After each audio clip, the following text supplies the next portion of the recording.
out about $844,000. So if we just kind of look at the overview again,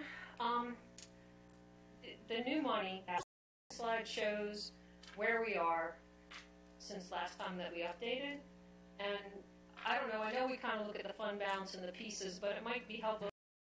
The 628 from the salaries, the 186 increase in the benefits, the capital's non-recurring, the 103 that we still have left in the allocations.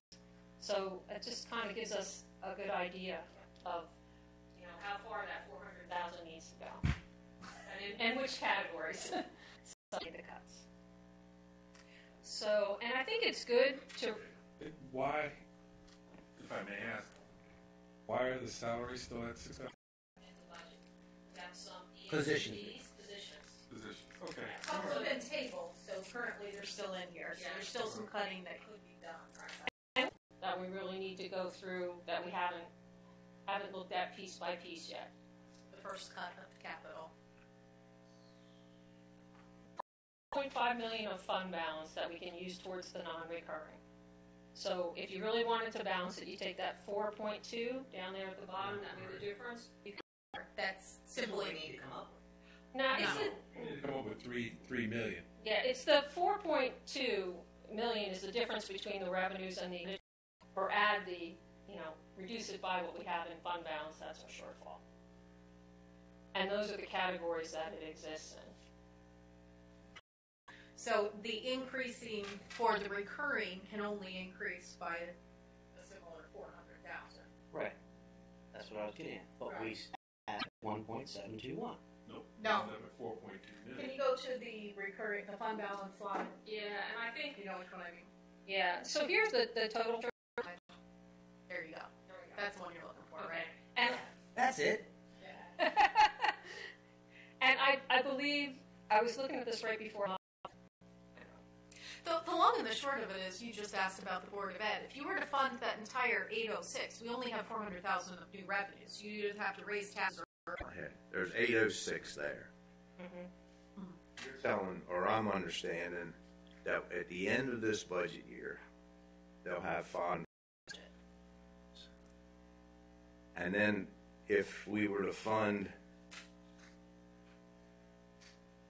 then Chunk. can we see that breakdown? I have their budget presentation we can pull up.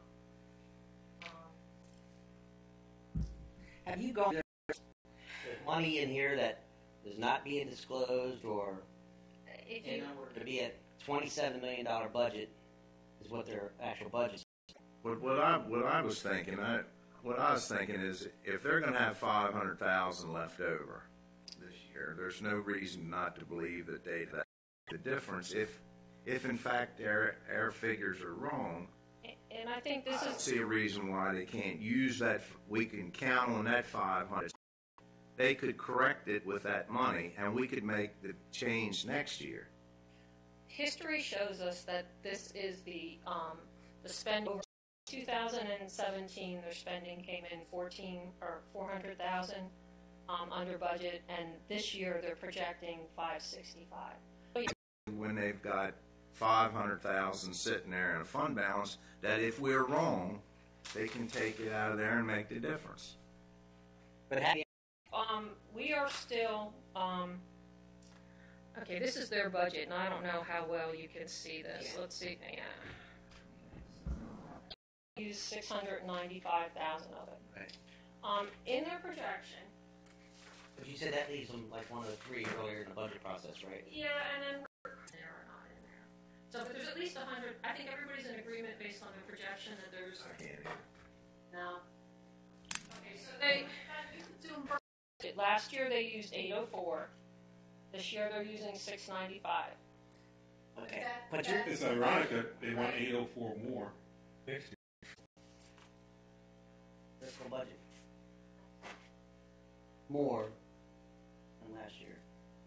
Internally, it's still there's one. 142,000. That's right there on the bottom. That's the increase. At the bottom of the screen. Then what did they put back in? That's the budget. Right. So if you're saying total budget, Taken 800 from us and 695,000 from themselves. There's 100 and in their budget. their budget is changing by 542,000. I got that. Okay, so I'm sorry, I'll say it again. I'll get it. Surplus, a fund balance. The MOE increase? You want to look at fund balance or the difference between spending and budget? Fund balance? What I'm talking about is fund balance. So this is the fund balance over here, Mhm. and this is the change in the fund balance. 500-some thousand. They've either made cuts, moved things around, because they're still utilizing 800,000 from us to Only 100 and, so they want 800,000 from us, and part of the reason the whole budget's going up 542. They want 800,000 from us because some of the other lines, even though their budget is only going up 542, because other revenue sources, including their use of their fund balance, are coming down, they're asking our contribution to go up. But if you look at the swings in the revenue, that's really why they're asking for more from us, because there's less from other sources. Is this 542? The revenue is That's what it's increasing, that number right there. Right, and of that 542, they'd like us to give them 806, but that's because this is the presentation, and it's hard. This slide totals out to $1 million, which is more. Okay, so they talk about the new educational investments being $1 million, but the total budget increase is only that 500,000. So I think part of the confusion is in this 775 or 751. I'm sorry. Yeah. There's 11 school bus drivers and 2 school bus aides. Well, that's not really all new money because they just moved from contractors Right. to salaries. So it's in here and it's driving that number up. Now the new positions, if you take away the ones that were transferred, I could call and get that number, but it's hard for me to get to that number. But we also have the acceleration of maintenance after that's built into their budget this year as well, of $250-some thousand. If we're talking MOE, right? It's 881. Right. So it's 806 over last year. It's 881 over MOE with the acceleration built in. Okay, if their excuse is that the revenue from other sources is declining, the way it looks according to this is, Okay. if you look at the difference between state funds and other funds, feds are flat funded.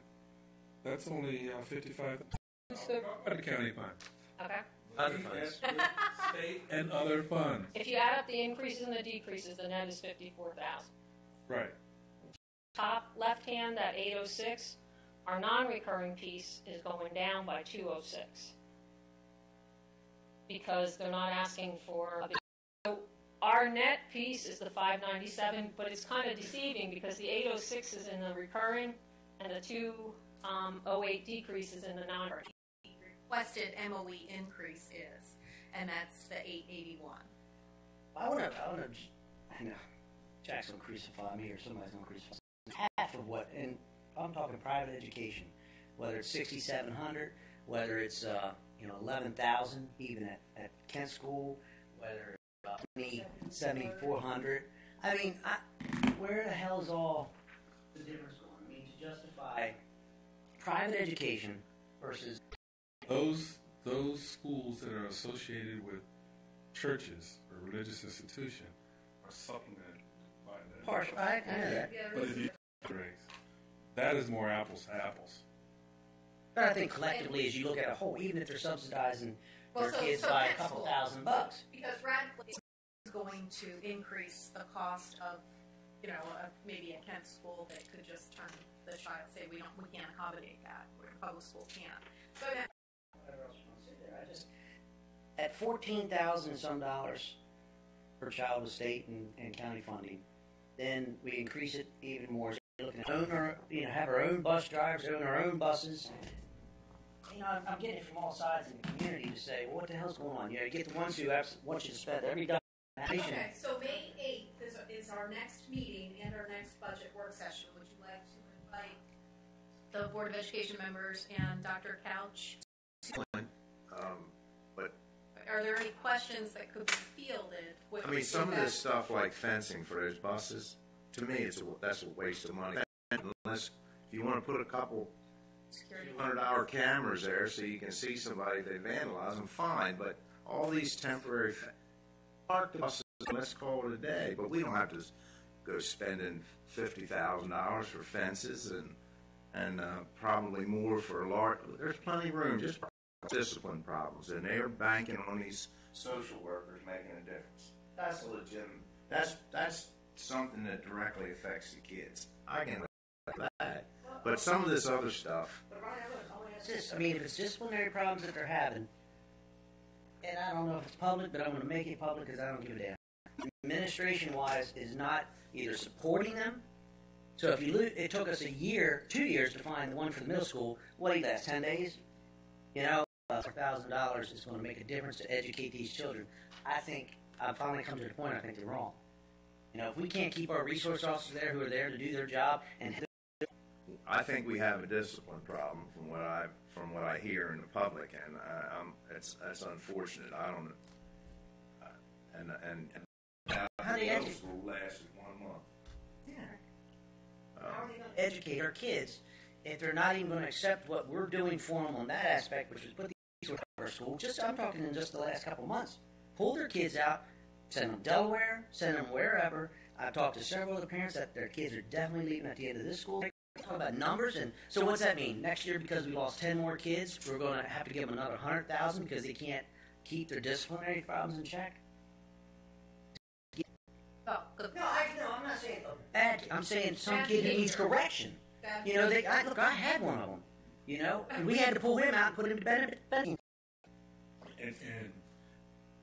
okay, we can. There's no right or wrong way to keep saying this, but philosophically, we can talk about the culture of our society today. But if you're sitting there spending $80,000 to $90,000 to put your resource officers in there, and their hands are tied, they can't do their the school administration, if they're not providing that support to that's not our fault. That's not Sheriff Price's fault. I laid that blame directly on school administration. Okay, then it's their fault. Yeah, I thought the high school's just gone. You know, he had no support the way I got. So I've seen that happen more than once when you finally get a good principal. They want to reward them and they'll move them. I would have of course, maybe they get burned out at that job some. That could be. But if you want to reward them kind of people, there's some people talk very upset with the discipline problem in our schools. And it has gotten worse this year.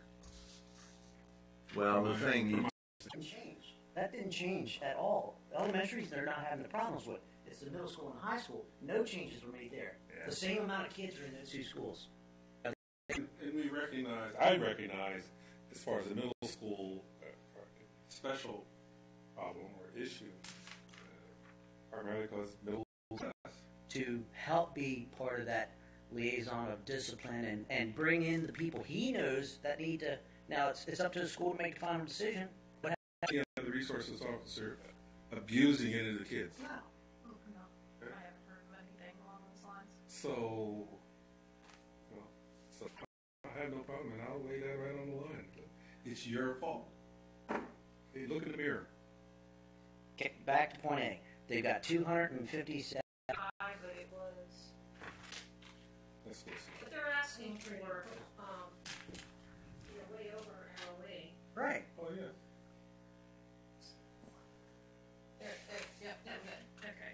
So the acceleration of effort was 1%. So it was $89, $90 a student. Well, okay. What has changed between this year and next year? Two things. They want 3 social workers. That says 5 up there. 5 behavioral specialists. I assume that's what it is. Really? That's what. Now it's 0.5. Other than the social workers, and if we support this. So be that lost headcount. So this is the number. The other day, she said there was 3 things she wanted from us. She wanted us to fully fund the budget for one. Take that She number, wanted some purple, additional that things goes done to for kids. duplication of services, because we got 3 programs jockeying for them people right now. I don't support it. 167. And we had acceleration maintenance up last year as well, right? Yes. Okay. But maintenance of effort is going up. Maintenance of effort came in at $16,891,000. So it's slightly lower than last year by about 80-some thousand.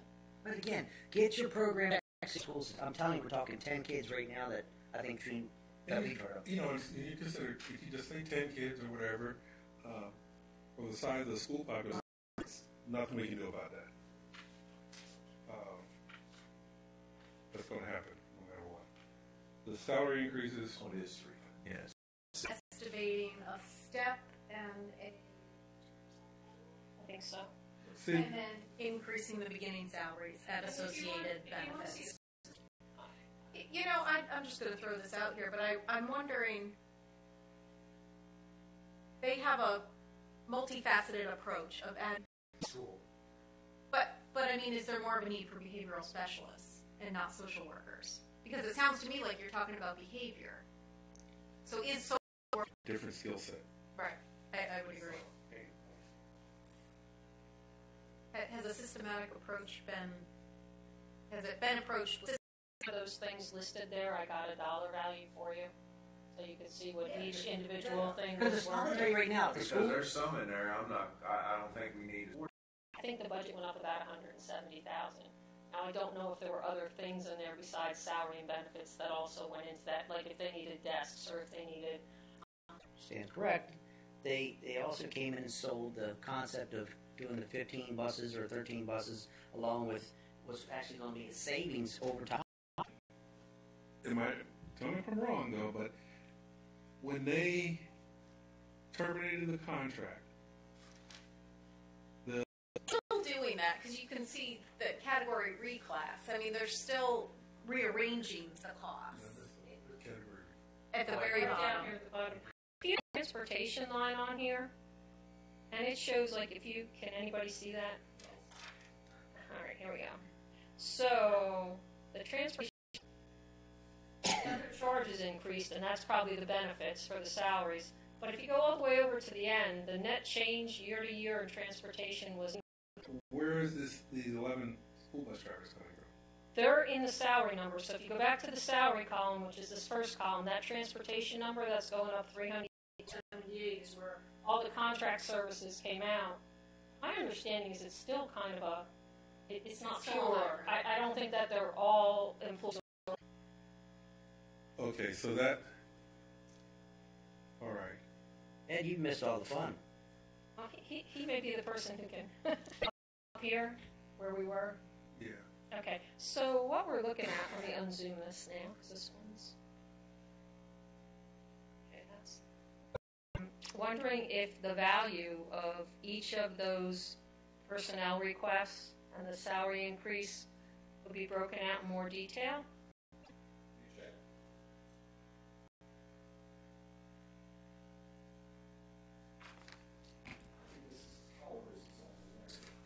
On every school bus? Again, I don't know if that's a reclass from last year's contracted services or new positions. Those are the school bus liaise around special needs buses that are required Okay. for student system. Okay. Ed, I had a crazy comment a few minutes ago. I've talked to numerous parents in the last couple of weeks that have called me aside. They're taking their kids out of the school system. They're moving them on. Upwards of like 10 kids. That's an additional $140,000 next year. Well, you'll get it because they were September numbers. But, you know, it's keep getting worse. And it's administratively, whatever's going on in the school systems, we just lost one who's been there for 4 years is gone. And we just put one on, he lasted less than 3 days. So if we can't fix that, we're going to have a hell of a time finding you 2 more resource officers now. And the one Which was will be required. pragmatic in how they go about and how they approach it, but I don't have to be. You know, if how are we going? The one guy at the high school, he was phenomenal. He loved his job out there. Frank with you, it really boiled down to before the change in administration at the high school was very supportive. Change in administration with public school system itself and how it administers itself. Resource officer didn't feel as though still the perception. I can tell by Karen's face she must have been watching live feed. Yeah. Good. I can tell you one thing, we had a conversation. I confirmed that with the sheriff. Again, there's probably things that aren't being totally said, in order for them. Well, he told the principal, Dr. Sperry, that there wasn't enough action at the middle school. And The school is too small. There is not enough action for him. He thought the job was going to be something that it wasn't. And he, with that job, was much more interested in the job as an SRO. But the whole idea of being an SRO, you want it to be boring. I know. I would agree with that. Yesterday I had a conversation with Sheriff Price, and he said that it's not 100% certain that officer competency is based on actual.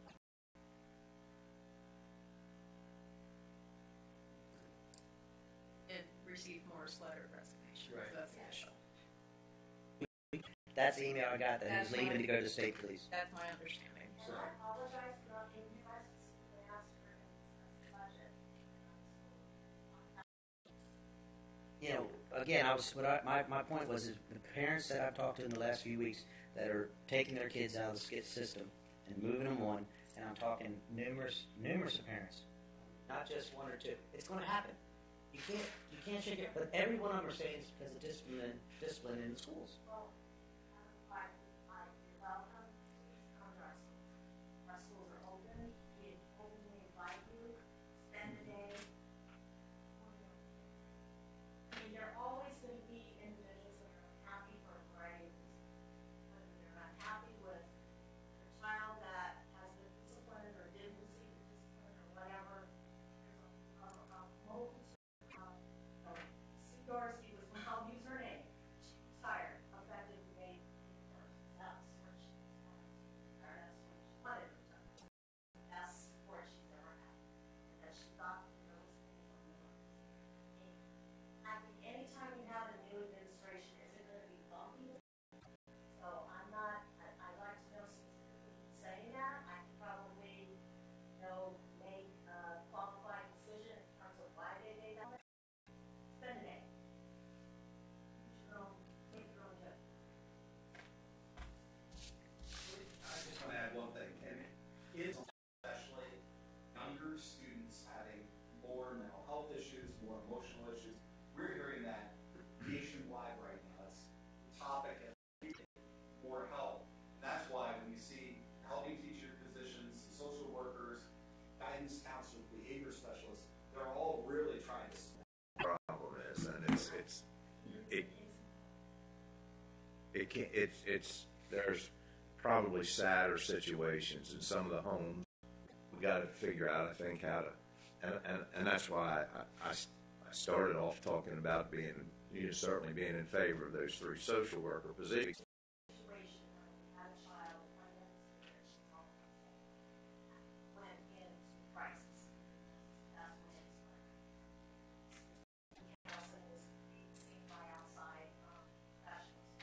The new social worker that we hired has been working with this child. They reported it to DSS. DSS came to the school, they interviewed the student, and the student crisis. They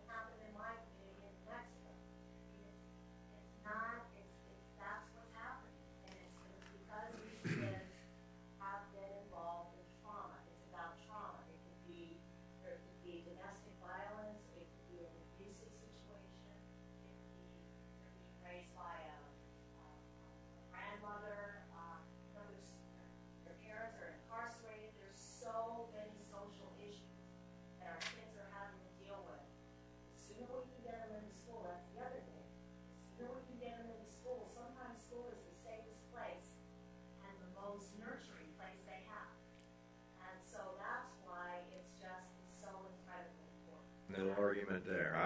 I believe that wholeheartedly, and it's some sad. There's some really sad situations around it. But the problem is that when it only takes a few, and you know, and it disrupts the rest of. I don't know how to teach. You know that. Well, I'll tell you that you will know as well. There was a group of parents that was complaining about Rock Hall Elementary School when they come about that social worker. And you heard stories that it would be nothing unusual to walk in one and some kids stand up on the desk and stuff. I don't think I ever seen that in my whole 12 years of school in my time, but you see it today.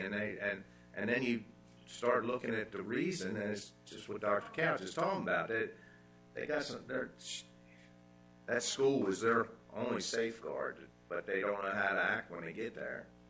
So state superintendent, Dr. Sanders, Friday, we went to visit Rock Hall. She spent about a couple of hours over there going around the school. Hemstetter took her into a classroom and pointed out a child and said, this child started pre-K. I mean, this is a child that was having a lot of problems with, couldn't pick him out, I mean, from the rest of the kids. You know, a lot of it is just getting them in and working with them, providing them with that social emotional piece that they're not getting at home. This child has been passed around family member to family. And this child was having a great day. And it's so, I wish we could have had it before. We couldn't because of protection of the student. But I wish we could have seen it before now. It's just 100% just confirmed. And that's a tribute to our staff and what we're trying to do. And that's the issue. I have nothing but kudos for our teachers and what they're dealing with and how they're working, trying to a fabulous staff here, working their tails off. Meet the needs of their kids. I mean, I had a lot to say here today, but I'll be the first to say that I was at a meeting a couple weeks ago, and somebody was beating up on the school systems, and we were all. It's not you guys. It's not the teachers. It's not predominantly most of the principals and so forth. A lot of that's been fixed as far as that part of it. But it's at home, and lack of at home, like taking care and raising their kids to be whatever they need to be to go into the school systems. And that's where the dilemma comes in, where we're sitting here with a flat budget, and it went from I remember when the first budget meeting we had $465,000 was requested. Now we're at $806,000 requested, and it's not there. It's not there. You know, we've got $400,000 to work with. So, I would come back and say we ask for what we need and you tell us what you can provide. Well, That's what we're doing. and we wanted you to ask what you need. I mean, you got to have some mark of what you need. Listen, we tell every department head the same thing. If you don't ask for it, that's your fault. It's up to us to decide what we need. I don't fault anybody for asking what they think their department needs. We'll just have to. But you do have there's a discipline problem, and we got to try to do what we can to take care of it. Say there are social situations, trauma that is playing into a child's behavior. And so I think you have to be careful about how you address discipline. I get it, but sometimes it's, when you say there's a lot of discipline problems, I just think we have to clarify that it's not. It doesn't mean the school's out of control. That's what I'm Okay, trying you to get get that at. impression. But we recognize that your behavior specialists and hopefully social workers are more than just a Band-Aid. Okay. I would agree. And I think we had our first opportunity to try that this year. That position it's kind of like testing the water. We had one at Garnett for a couple of years.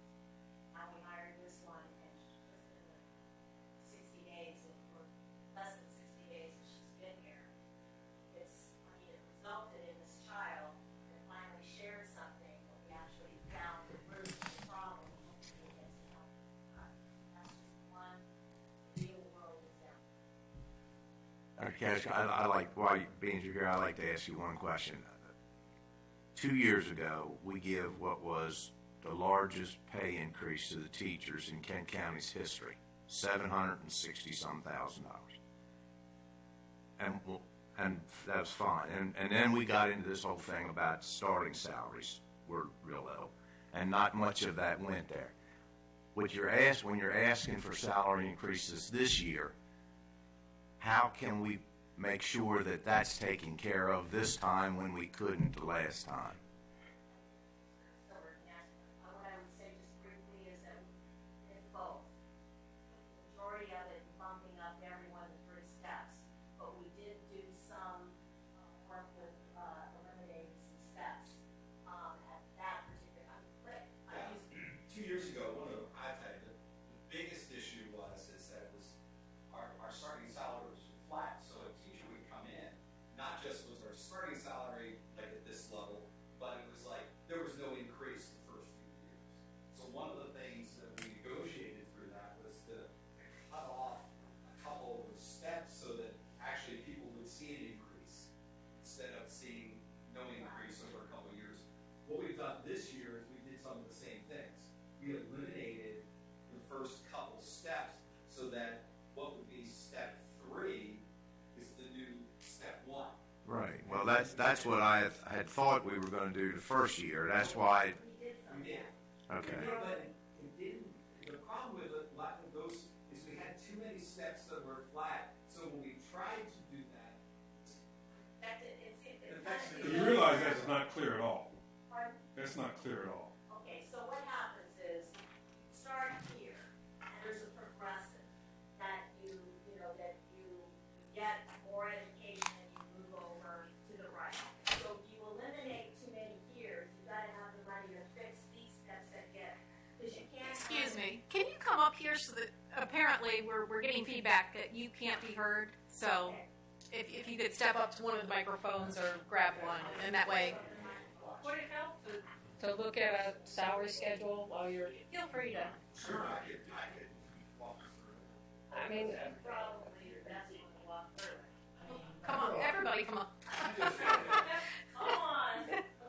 I just want to make sure that we're not, if we approve some of this, that we're not having the same argument. I'd rather have it now. So let me go back and explain. So what happens is if you alter this first, we call them lanes. So every lane is like you have a BA, then you have BA plus additional, and then masters, and it goes up. So all the different lanes and categories. If you eliminate too many steps on this lane, then it affects the second lane, because you're not going to get more training and more education and then take a cut in pay. So you have to be able to adjust, and then that is a ripple effect, because then you got to make the next adjustment and the next adjustment. So we have to do things within, I mean, ideally, yeah, you fix all of this, then you've got to fix these other lanes, which requires additional dollars. And we don't always have all the dollars to do everything we always want to do. So we've been attacking it a little bit at a time to try to make those adjustments. So in this coming year's salary negotiations, we're eliminating the two more steps on the beginning salary of teachers, and we've adjusted some more of the other steps. So you will see that transition. We eliminated another step here. 42 or 44 to 46 to Right, 47. right. Yeah, we made those adjustments, right. So what happened? Step 3 was already a 46 or 47. One of the things that we did was we did a analysis on why we were ranked 22 when we were based with the others to see what the difference in salary was. I mean, There's what that's the chart that we were referring to when we said. I'll let Ed go through that. Yes. Are you saying this time around, if a starting teacher will be starting in step Masters. 3? Is this the masters or the This is a master's level, which is level? so what we did, if you look at that 15-16 category, you see where it's 42,972, 42,972. That's what I was talking about. There was no increase for a person who was 0 over 2 years. So they would go from from 42,972 to 42,972. Their third year, they go to 43,460, which is about a $500 increase. And then the 43,460 became step one with a 1% increase on top of that. So it wasn't is that a teacher who was here for those years, instead of being flat, a $500 increase, they were seeing a 6 and then a 9% increase. So the increases were there. It wasn't necessarily on the first step, just because, and part of that is what Dr. Couch is doing. He's talking about Collapsing it. You collapse the scales. Starting salary now is 47,380 in the new class. Well, this is This is masters. No, this is last year. So right now, this well, we don't have the 17-18 up there, so we don't have the present salary scale here. That's 16-17. That's not 17-18. Lane, it's approximately that same. I think it is actually. I don't think we changed the scale. So the starting salary with the person coming with a master's is $43,894. And so what we tried to do this year was again, I don't have it on me, we were able to, again, take away step 1 and 2 so that the initial salary for this lane, I believe, is $47,380. Yeah. And then that's what we did. Is it? Well, this and that's year's masters. open, it'll take place that's. this year. And then what we did was we looked at the beginning. I mean, just a teacher straight out of college with a bachelor's degree coming in. We looked at, and what I asked Mr. Silver to do was to do an analysis on where we fell within comparison of all the Eastern Shore. Like, how much of a difference? Was it $200 difference? Was it a $1,000 difference? And in many cases, why we were so far down, it might have been just a difference of $200 between $100 and $400. So I think we bumped up the beginning teacher salary by almost $1,500. So we believe that we're going to be able to make a significant jump, and we worked on it all the way across. The other thing that we've done that's taken us time is those dead steps. It's a good example of dead steps. 1 and 2 are the same. We call them a dead step. There were about 14 of those there were a lot when I first came here. And so it's a matter of, you negotiate and eliminate as many as you can. You can't do it all at once, because I did an analysis. I had Mr. Silver's, okay, tell me how much money I need if I do away with all of the dead steps. We give a salary increase, how much more money am I going to need? And it was astronomical, because not only do we have dead steps in the teachers, we had it in the support, and we had it in administrators. Now, in 18-19, all dead steps and all salary schedules are gone. So we've eliminated those. It's a process. I mean, it takes time. You can't, if you had unlimited money, you could fix it all in 1 year, but we haven't had that. In 3 years, our starting salary should go from 42,972 to 47,300. For the masters. Almost 5,000. Yes. Which Correct. is over 10%. That's huge. Yes, it is. That's going to make a major difference. Right. And it has. I'll tell you, I've gone, when I went out to job fairs, I'm saying this is what's proposed for next year. And people it was like, okay. They like that. The other thing I just want to add, too, is remember, too, that we had a situation where our teachers went in the late 80s, and remember those years, that there were no salary increases, there were no steps. I mean, you had the same issue in county government. We did, too. And we were behind on steps. Like 2007, 2008? Yeah, You those said years. 80s. No, I I was remember. like, I'm like, 9, not 10, the 80s. 11. Remember what? I'm sorry. Well, you remember. Yeah. I remember back in the olden days. No, but the piece is we needed to. It was real important for teachers to retain, get those extra steps, and that was expensive. That was a couple years ago, because it was a 3-step increase. We got back those steps track. and got them back on track. In the process, we restructured the salary scale so we could fix the bigger problems going forward. I remember 1 year back in when we had the recession, our employees took a 2% cut just so we could get through that year. We managed to give it back to them and hopefully. Back on track. I tell you that they stepped up to the plate, and we never heard a word. No, I'm not saying we. No, don't say that. No. But Sure. they stepped up to the plate, and we got through it. We hope we never have to do that. Look, I'm all for. I know people have to be paid well to work. I'm not arguing that.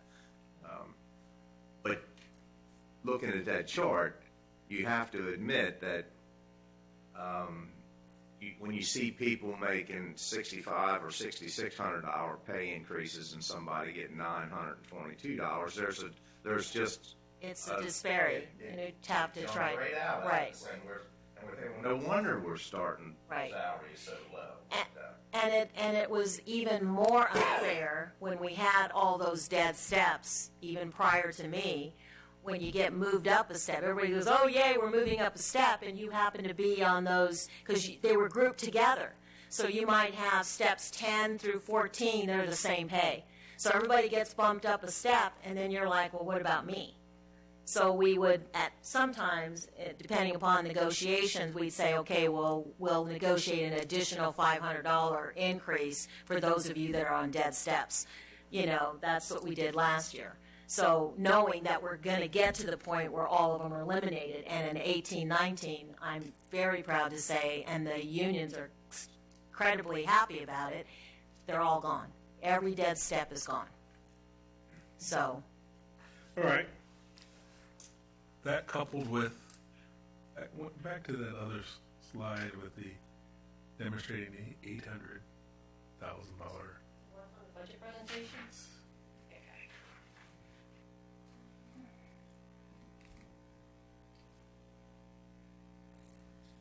Say, Gene. I brought copies. Thank you. Or no, the one with the, Oh, this guy? that guy? That's good enough. That's good. I have the whole thing here, so I can put up whatever you want to say. Let me zoom it. Let's start by, I don't necessarily see the savings from the mothballing of 2 schools. Right. Okay, so we do have in place the savings from surplusing Millington, but we kept in the budget paying for the utilities in Wharton. We know it's empty. We're not moving. It's not because we're going to, over the weekend, we're going to move in. It's going to be empty, but it's still in our budget that we're going to pay the utilities, we're still going to maintain the grounds, and we're going to maintain the building while we make some decisions about where we move forward. I mean, it's going to have to be in somebody's budget, so we left it in ours. So it's not, so it's, yes, it's empty, but we still got to pay the utilities. And so it's in our budget to pay the utilities. We've got that still in there. So. What was the actual savings on personnel that were in those school systems? I know teachers followed the kids. Right. But I don't have that on top of the, I mean, it was, I don't know the numbers, but I can tell you, I mean, the positions, I mean, it was about 18 positions total. So, I mean, if you start to reduce the number, I mean, 2 principals, 2 secretaries, 2 guidance counselors, we had some food service, the cafeteria, some, Maintenance workers, I'm sure. no, not maintenance, because we've been cutting those positions. If you look at all of those, there's That's what a lot of those pieces that were reduced. That's really where the savings. And the other thing is I think we may have reduced one custodian, and the reason why we didn't reduce a bunch of custodians is that was because in some of our schools, obviously there were wings that were not being utilized to capacity. So now we're going to have to start cleaning those areas. So there was actually, we did an analysis in terms of how much square footage each of the custodians were going to have to clean, and it would have been overtaxing in terms of an area for them to clean. So we transferred the custodians to follow, and because they have more areas to clean. But if I remember correctly, it's like one. It was about $1 million. It was 885, is the number that I was thinking. Something. I don't. If I know yours, No, that's Yeah. not counting the mothballing or whatever else. never counted that in that. So, but I think it's 1.50 million. Right. So that 895, you've already absorbed all that This year, savings. in this year's budget. In this year's budget. At the same time, your budget has another swing. What'd you say? From 18 to I'm talking about 19. county dollars. Raw dollars, it's 500 and five. 597 in county funding. It's the 806 increase in recurring and the 208 right at the top left-hand corner. Okay,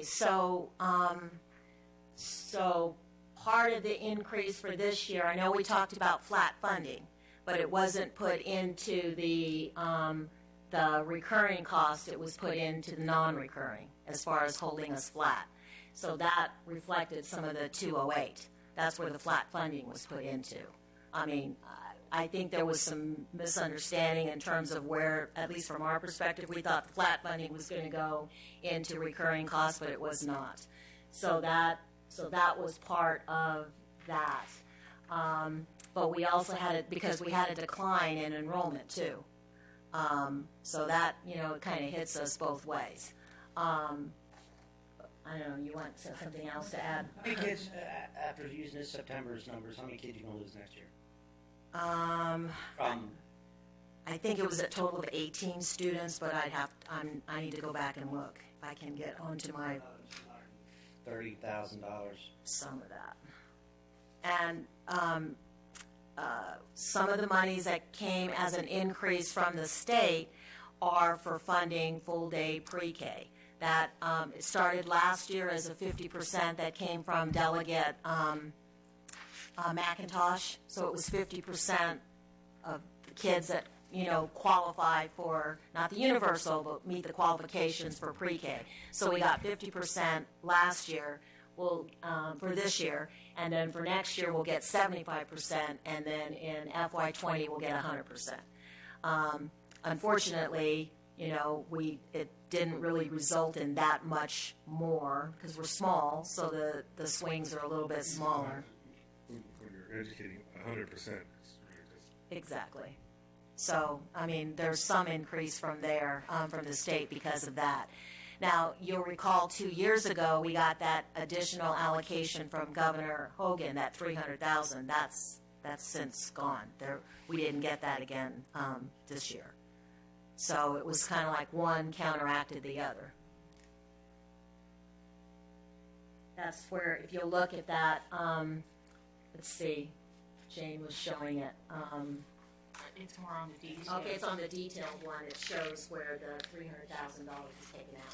Current budget, you streamline fuel consumption to be realistic numbers. Yes. All that.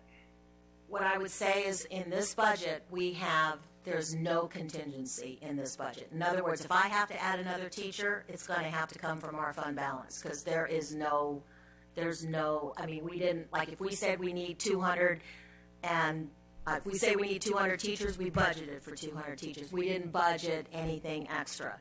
So like we're bringing a recommendation to the board for a position. The person that's leaving has not very much experience, entry level, and now the person we're going to be placing them with has a PhD or anyway, she's up there. And so it's going to be significantly more. I mean, when we budget and we know we've got new positions, we budget an average, just like you do, I'm sure. And it depends upon what that person comes to you. You're going to win some and you're going to lose some. And so we figured out all of the backfill that we had with people retiring, and we used that to try to address some of the new positions, and that's where we absorbed as much as we could. Because we figured it down. I had Jane figure it down to the penny in terms of how much savings we were going to get with the retirement and any of the FICA, any of those things, particularly with the high end people. Crank this back a notch. You made a comment out there. You ask for what you need, you don't get what you get. What are you going to do if you don't get what you say you need?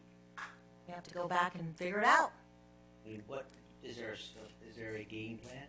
Is there a game plan? I mean, and realistic. I mean, there's got to be if you went from 400,000 to 800,000. Okay, so what I would say is initially we heard during our budget hearing, just similar to what you all hear, we had people come forward and say, please, would you consider adding more social workers so we could have one at every school? If we don't get enough funding for the 2 additional positions we added in, I mean, I think we would have to look at in terms of prioritizing. I have not had a conversation with the board. We have not talked about prioritizing who's gonna, what's gonna shake out. I mean, I'm not in the education field, but what's better, to have those 2 social workers and add 2 more kids to a classroom, so you don't need that 2 teachers that you were going to hire? I mean, parents are advocating for, especially since you lost 18 kids, and you may have, I mean, however that shakes out, but is that what you're going to look at? So, or are you going to just go last in, first out, social services out because we don't have them already? Right. Well, I mean, we've been told kids have challenges, so to me, teachers can't handle those challenges. The priority should be the social workers, and then have a few extra kids in the classroom. You last week or 2 weeks ago, we've got the smallest classrooms, in the state of Maryland, so, probably. Size. Well, and I'm not advocating 30 kids to a it's classroom. not. But at the same time, what's it take if you got 7 classes? I don't know. I'm just asking the question because everybody sitting around this round table or square table today has said that social workers should be the priority this year. Right. Well, and like we said, we didn't add an additional social worker at the, you heard from the middle school principal that she advocated more for a guidance counselor in her case with her students, with them needing, doing more group counseling and mentoring and those kinds of things. So she had a different set of needs. I think we're seeing, in that article or that email that I forwarded to you, we're seeing a lot of the younger students come in with trauma. So that's where the social workers are really helpful. And I think when you get older, it's more about, providing direct services to students and more of a group setting counseling scenario. What does the behavior specialist do? Behavior specialist helps to write behavior plans, helps collect data, because a lot of times these students are being identified for special education, so we have to collect data so we can do, so it's trying to, actually, if you look at this budget, it really is addressing a lot of the social emotional needs that we're experiencing on all aspects of our school system. Special education, elementary for early trauma with our kids, and then guidance counselor at the middle school. Have you been given notice from retirees or even teachers that are leaving?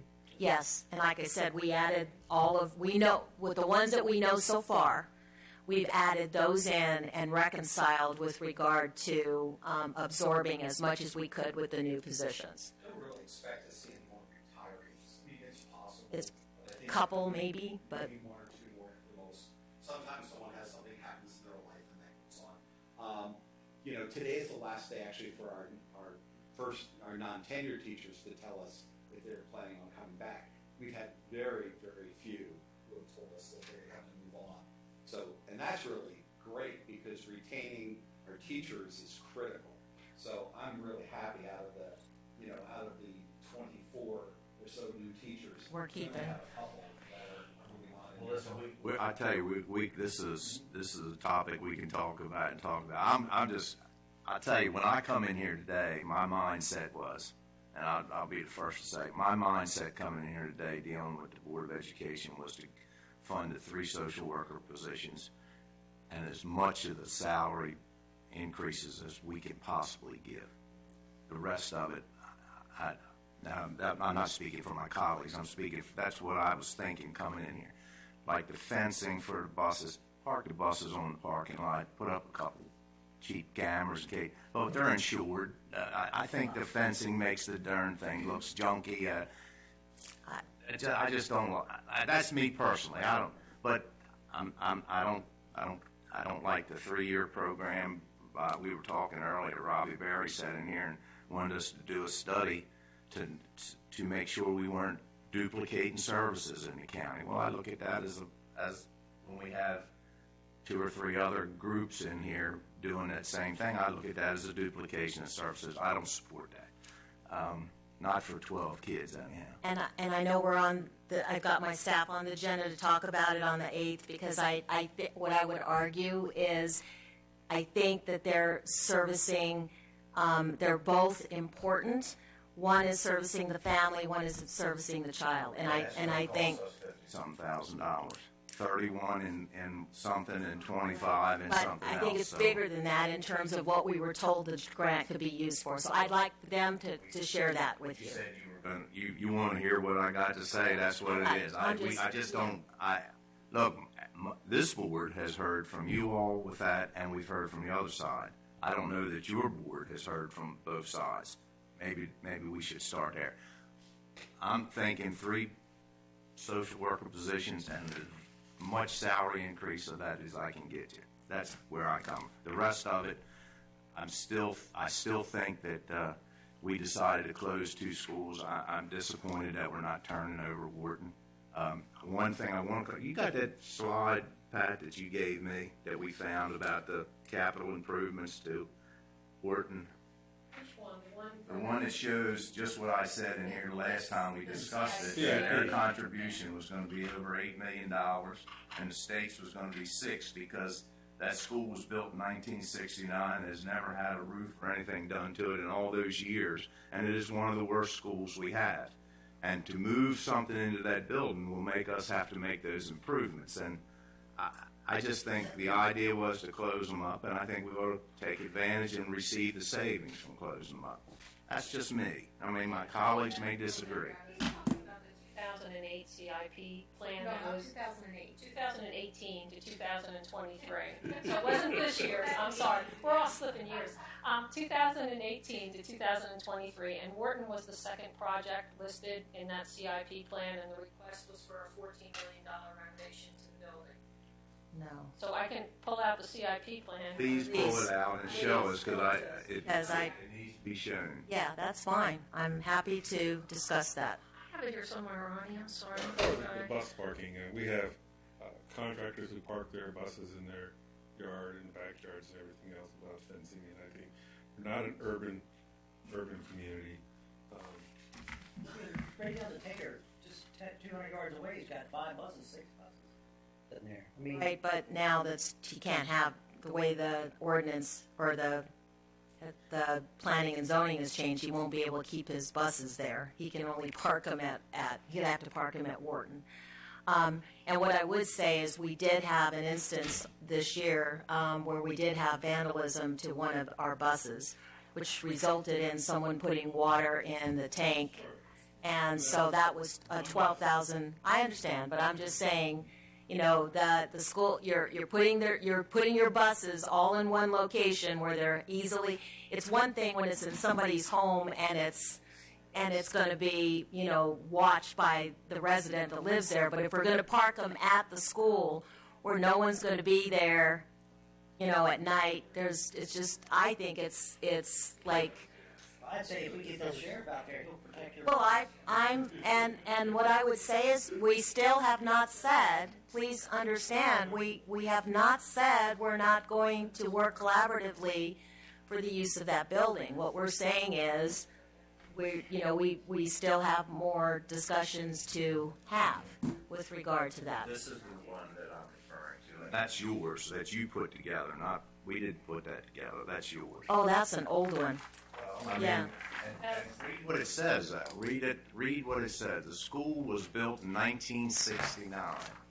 Although the delivery of educational programs and services has changed since that time, the building has not had a major renovation to adjust to these changes, the building systems and buildings. I can let's see. Okay. Right, and this was before we completed the facility strategic planning. This was based on the. But still, no improvements have been made. Extensive improvements have been made to that building since 1969, which leads me to believe there's some repairs necessary. So if you're going to use it for something, like moving the central office, which we're not doing gotta right work now. that into, well, we were talking about it, but that would be a cost we would have to absorb. Right, and And that's when my argument was, if I'm going to spend $14 million, it's going to be in the schools where you all are working and the kids are at, Right. instead of that. That's all I'm saying. right. And I guess what I would add is, we agree with you. We're not moving there. We talked about sharing. You all have a need for the building. We all said that we could, that you would be amenable to spending money if we all used it together. So I would just end by that, but. But I think use of that building in Wharton is probably tabled. Well, of course, and it'll remain empty, and we've got paying for the utilities and everything that's going to be required to keep it empty. It doesn't have to be at 75. And we don't have it at 75. I mean, we have the temperature turned down, but we can't turn it completely off. So for right now, in this year's budget, the school system has the utilities for Wharton Elementary School, but one of the changes that you saw at the beginning of today's budget work session was that the county, has increased our budget for Millington Elementary School, because it's my understanding that it's the intention to surplus it on or about Right. July 1. Right. When I presented to you with the facilities plan when we came back and met a second time, I indicated that at the May board meeting we would be taking a vote to surplus the building. And so once the Board of Ed approves the surplus, then the next thing, and you probably remember the process better than I because this is new for me, not new for the two of you, then we have to come up with a memorandum of understanding in terms of turning over. I found the old one that you all signed with the Washington Avenue building, and then we have to apply, submit the application to the IAC and the Board of Public Works, which they have to approve surplusing the building. And our intention is to get that surplus before July 1. So that we did not put in. That's a very aggressive schedule, but okay. But that's what our hope is. And so we did not put in the utilities or the associated building costs for Millington, but we did keep, and we will pay for whatever, even though it's going to remain empty. We will pay for the utilities and the whatever it takes to keep that building, just like we did this year with it being empty. Okay. There was one other question, I can't remember who asked it, but I really didn't know how to answer, but maybe since you're up here. They were talking, I guess, about the spending, the budget to actual, and usually in every year there's a little bit that isn't spent, and I think in the projection, the projection is that $500,000, and I think the year before it was like $400,000. And I guess the question is that that happens on a regular basis. Could we factor that in? Well, we factored in all the 600, and I'll let you. Right. But I mean, if in any given year there's roughly 400 or 500,000. Don't have that this year. There's not. We're not going. You're saying there won't be. It won't come in under budget. Well, that it will worked be in. applied to 19 is what we'll need it for 19, because as the audited financials are for 18, we have, and I don't have the number in front of me, but roughly 395,000 is unrestricted. That's rolled into this. That any savings that we have this year, we're going to have to apply to match that 695 here in fund balance to balance the budget for 19. So whatever we have left over in this year is rolled in. We're anticipating. In your projection for 18. But if 19 is going to be similar, and that would come in a little bit to the good, is it possible to use a little bit of that fund balance, knowing that eventually you're going to come in a little bit to the good? Every year it seems to be that we end a little bit to the good. So could some of those, in anticipation of that, could some of that fund balance be? some of the savings that you're seeing this year, we're really taking a look at the procurement process, any contracts that we can do on U.S. Communities contracts. We took the fuel oil bid out, and any type of bids that we can take out, we're actively trying to lower the cost. So you'll see savings in there. As far as the fuel, it just depends on year to year. The boilers were still had to be working this year until April. So definitely our plan is any savings from this year is going to have to carry us into 19. You said fuel oil. And we have a fuel oil contract too. Right, that's for fuel in the vehicles, and we're talking about fuel, Heating oil. propane. Yeah, that's Yeah. it. Yeah, we contract that out, or we bid it out every year. Why don't we do that together? That's a great idea. That'd be fine. We could do that. Right? I'm sure you'll, Christian. I know, right.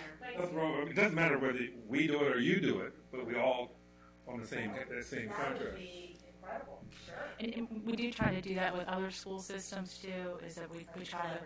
Hey, whatever's, they say this, whatever's more cost effective. Like that's where one of the things we're talking about in the budget presentation with our cost efficiencies, we were able to say by piggybacking on Anne Arundel's. Sure. For office supplies, it's no minimum, yes. I have to really give a lot of kudos to Ms. Towers because she has really worked hard at trying to figure out some ways to be more cost efficient, and that's where some of the savings was. You're right, in previous years we had an abundance of fund balance, but you're not going to see that much this year, and you're not going to see it that much going forward. That's not to say that we might not have some additional savings, but I can assure you, you are not going to see what you've seen in the past because we don't have that fluff in there. And one thing. We also use a lot of state contracts too. One thing that the board and Dr. Couch has tasked me with this year is every quarter to do that projection of expenditures and revenue, and just to see where we are in fund balance, and just a better gauge. So we're definitely trying to address that, and had many conversations with Pat, and she's been wonderful helping me along the process too. Yeah, she's going to get a big hit. Yeah. Oh, okay. What I would say is we are also going out to bid on our alternative school, Right. and it's being managed right now with Catapult Learning, and so we're putting that out to bid to see. We put it out to bid last year, and we only had Catapult.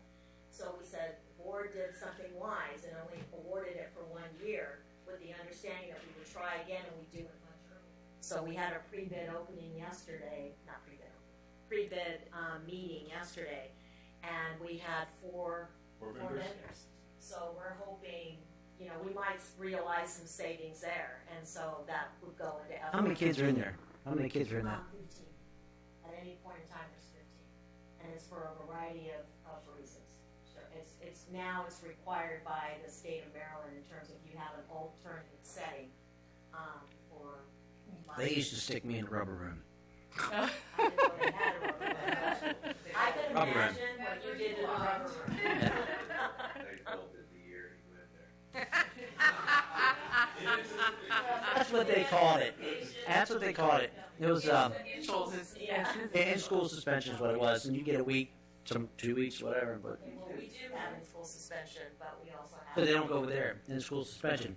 Well, what do you call that room now? This is oftentimes in lieu of expulsions. You would have seen kids completely. I wasn't that bad. Well, I know that. Thank you. But we did. I mean, 15 years ago, 20 years ago, we had kids who were expelled from school, and they would be gone. They have no alternative. Now we have the alternative school, so that allows them to continue their education. I think goofed up really badly helps them to kind of get their feet back under them, so they're not just thrown out of school. Good thing. Okay. Already. All right.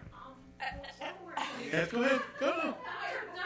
I spent some time going back and forth this morning talking about the Capitol that you guys have not really seen yet. It wasn't part of the presentation. Since you're here, perfect. I I find, think you can speak to it better than I can. and I sent that, information, I worked late on Friday to get it out. I said I would get it to you by Friday, and I was bound and determined. Before they speak on this, how much debt are we retiring this year? Are we retiring any debt? I don't think nothing's falling out now. What about? There's nothing falling out now. So whatever capital we spend is going to be an increase in our Right. revenue spending Do you have an extra? next year. What? Sorry. Even though it's capital, we're going to have to come up with the dollars to pay for it inside our revenue. Okay. Correct, Patricia? I'm sorry. I thought so. I said since we have no retiring debt for the next 2 years that we know, and we have whatever we add as far as capital this year and next year, we have to borrow it, which we're going to have to, it looks like this time. Well, in FY19, we're looking at, what was the total? 400. Anything that you leave in there in excess of that 1.5 million, we're looking at that. Right. Correct. So, but Rock The Hall following School. year, it'll be significantly more. This is A&E. These are the soft costs. Right. So, but again, 19 when Rock Hall School roof is completed, because I think it's on the list, correct? HVAC and Targeted renovations and roof. it's not on Rock Hall, just roof. And targeted renovations. And Galena is 19 into 20. So, And why is 20, this and 21. That's fuels and Galena. so I think I have to, Bottom right. so this chart right here, kudos to Ms. Merritt for working on IT this. guy in the audience. I'm sorry, technology has not been my friend all day long today. I apologize. Yeah, can, It's smaller, right there at the bottom. that's good. Okay. Took the information I sent, the narrative, and captured it in this chart, and we did a lot of back and forth today, so this is what we ended up with. So this is not in those general overview numbers either. This will have to go into the numbers that we discussed at the beginning session. Right. So, You want me to go through it? yeah, you can or I can. However you wish. This is your meeting, and I will help you support and however you'd like for me to do it. It would be more effective if you went through it. So Okay. you understand the Okay. projects better. All right, so Rock Hall, you've got alternate 1 and alternate 2 in Rock Hall, and that's for the roof. And the difference is essentially when you would contract the A&E. If you'll recall, and I'm sure that you remember this, when you approved the Garnett Elementary roof, we waited until we got approval from IAC to start contracting with A&E. And what happened is it took longer, and so we actually went out to bid rather late. Yeah. And actually we contracted with Guype. They were like a one-stop shopping. They did the A&E, they did the bids, and then they did contract management, or they did the project management. So when we put it out to bid, we got the bids back. It was almost $1 million more than any of us had anticipated.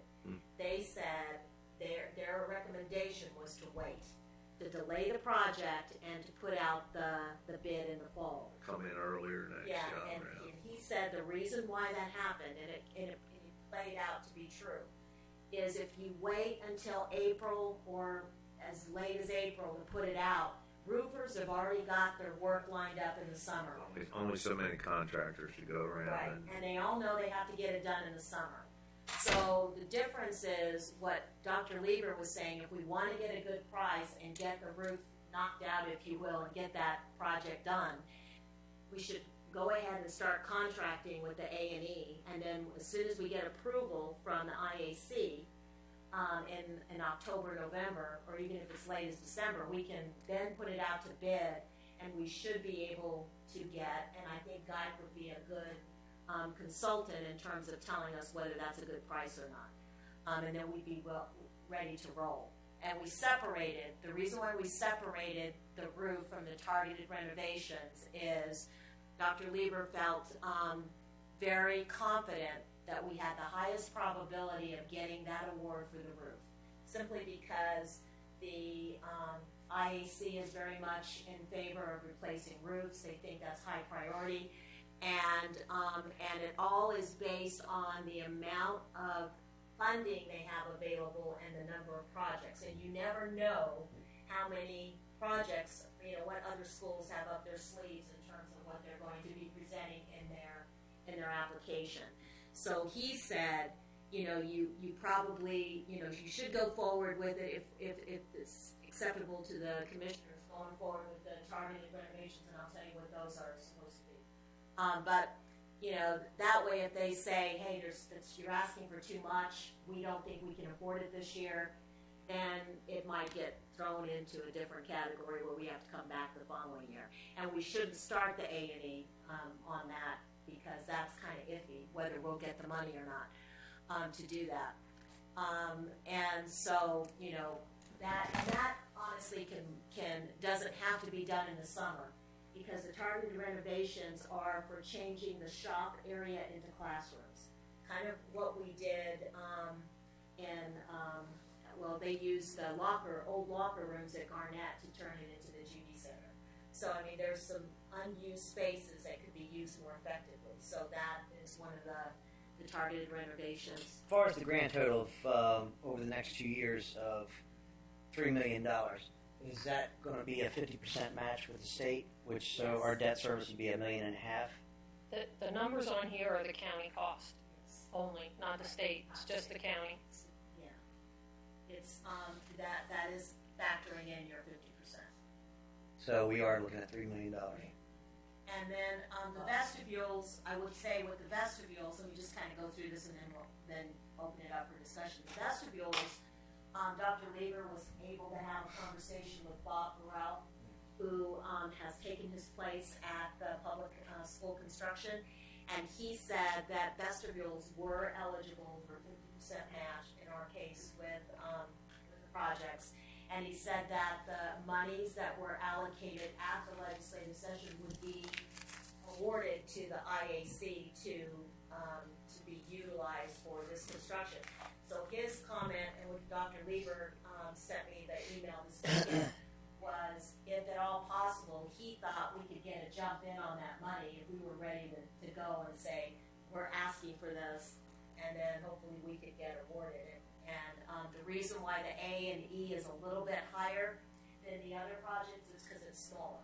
So he said it typically would cost a little bit more. So I think he factored in 9% and the others are 8%.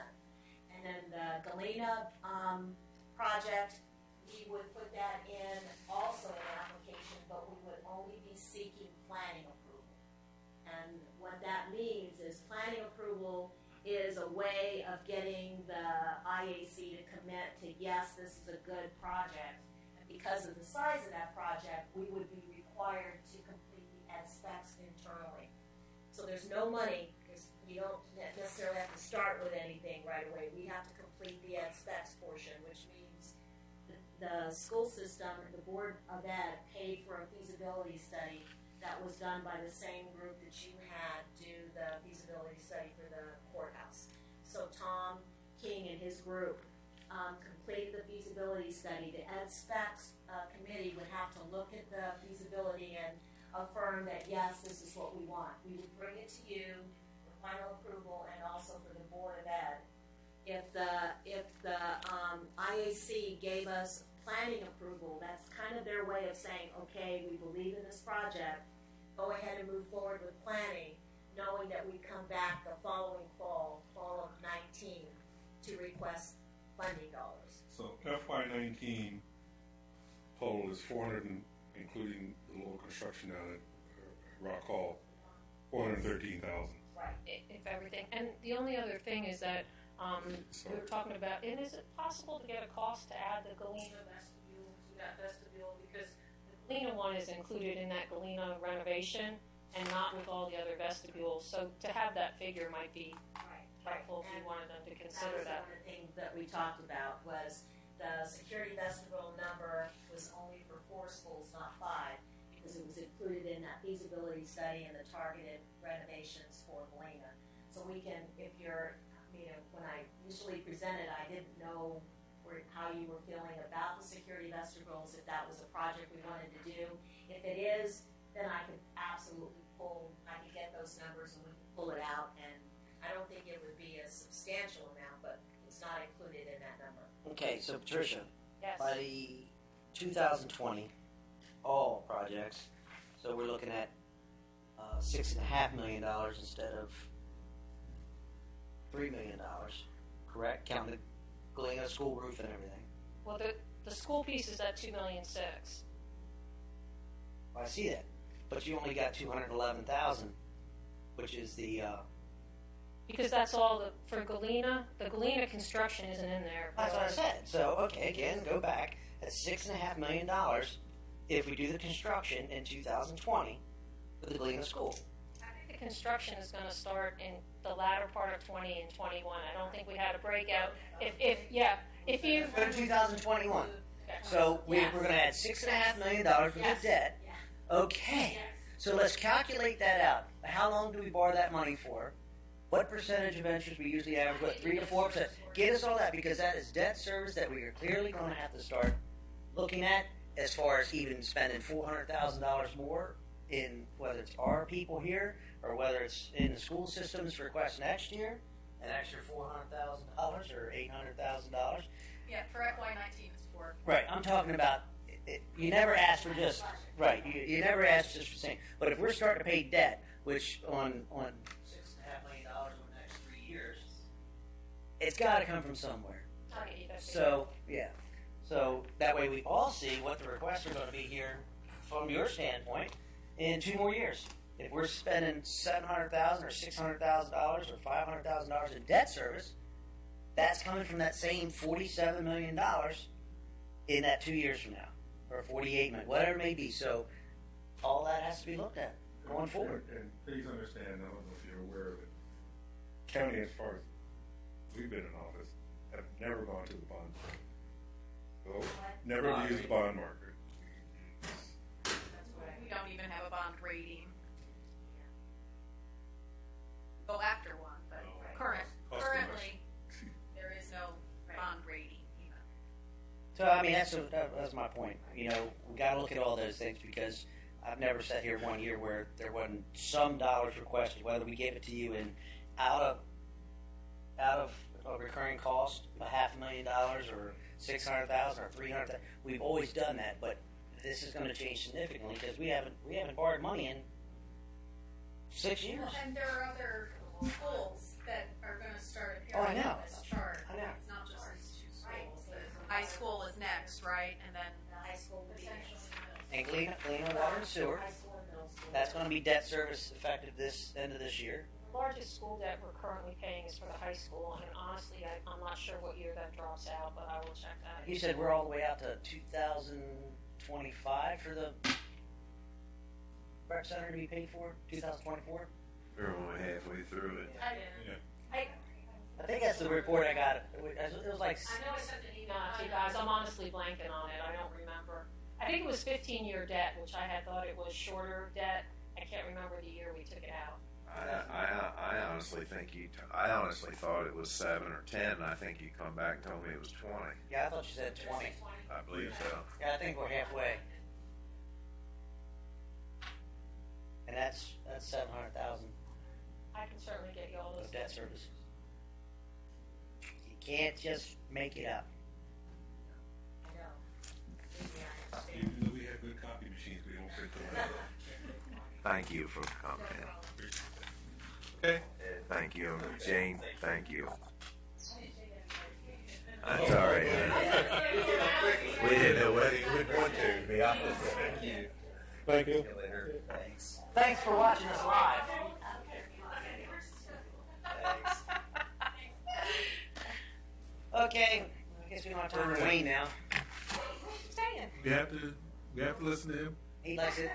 We're going to start, I guess, with capital, but we kind of detour. Okay. But yeah, that's the only piece that we really haven't been through yet. Okay. Well, I'm going to tell you, I'm going to leave here at 5:30. Okay. Um, It's up to you guys. You coming back? not tonight. Oh, is there? Oh, no meeting night. Shit, I was ready to fix all the world's problems. This is when you guys had that event or whatever. Yeah. Okay. For some reason, I thought that was next week. No. Well, that's good. All right. Talk, Wayne. He said he'll be back. He had to. He couldn't wait any longer. He didn't want to leave the excitement. All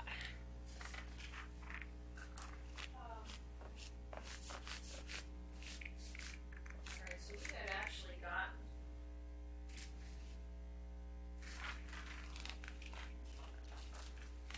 So, Pat, again, I know we're going to capital, so as revenue stands right now, we have $400,000 New money. new money, and how much are we still over after last week's cut? Oh, pull that slide back. Probably about $1 million. $1 million.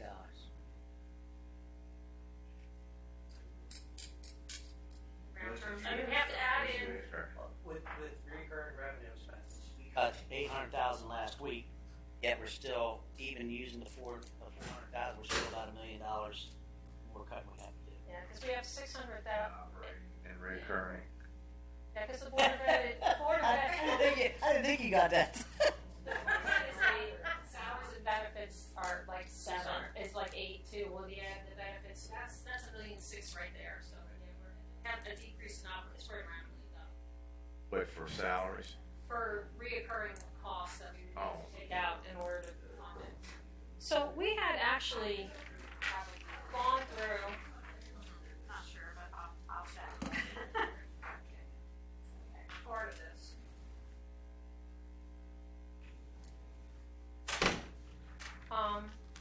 We had gone through environmental operations, and I know Wayne will be back, and he may want to elaborate on this. But you had questions. We took out the $480,000 for the horizontal yard waste grinder, and then Wayne and I, you had asked me to go back and have some conversation about the front end wheel loader for environmental operations, where we talked about the hydraulics. Do you want to expand on the condition of that piece of equipment? Well, it is an old piece of equipment, it's a decent right now, hold on. But, like you pay $5 an hour, pay it later, you have to do it this year, next year. What is this? What's this we're talking about? This is the. Oh, yes. You know, I was going to say something about that. And, you know, that's that $195,000, right? Yeah. I tell you, I talked to Danny Bramble and I talked to Danny Moschel about it. This great big piece of, you know, I'm a real believer because I've done it a couple times with the Town of Rock Hall going up to that sale up on Route 40. And with that big equipment like that, a lot of these companies buy a lot of this big equipment and use it like this big project in Middletown. And when it's over, it'll all go to the sale. They'll get rid of it stuff because it's more than they need on a regular. You can get some hell of a buys up there, especially with that big equipment. And it'd be worth sending mechanic he got out there at the county roads, somebody up there to take a look at some of that stuff. I'd almost bet you'd save $75,000 off that $195 and get one that really. I mean, I bought a couple pieces of equipment out there for the town. How much money do we have in our contingency left? That takes. They have one in June. I'd like to ride out. I'm going out there for the town. I'd like to take that mechanic with me, maybe. Right, we'll bring you back. Yeah, right. Trust us. Trust us. Yes. But that's, I tell you, I was never much going to sales to buy equipment, but Is the sale in June? there is one in June. There's one about every 2 or 3 months. Up on 40 Richards, R&R? Yeah. Ritchie Brothers. Yeah. R&B. Yeah. And it's thousands of pieces of equipment comes across that stage, and it's worth looking at. I tell you, especially with that big equipment, where you can really show some savings. That front loader like that, I bet you could go up there and find something like that. Danny Bramble and them, they go. I see them over all the time. They don't miss them. Might be something worth looking at because big pieces of equipment like that last for 20 years what we're doing with them. Again, a lot of this was hinging on horizontal monitor too, so if that's come back, budget. It's already out. Well, then, Then Loader it's can gonna be handle pushed. probably another year in, or then maybe we'll hope.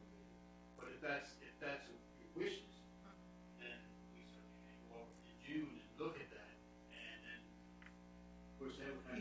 We could put a limit on it, like if you find one for less than 130,000 that suits their needs or something, or put a limit that don't go over that, and let somebody go up there and take a look at one. That's why I asked how much we have in contingency. I mean, because we're getting to that point of the year where we can do that. But I was the one who asked last week what it would cost to replace the motor on it, or what it would cost to rebuild the hydraulics.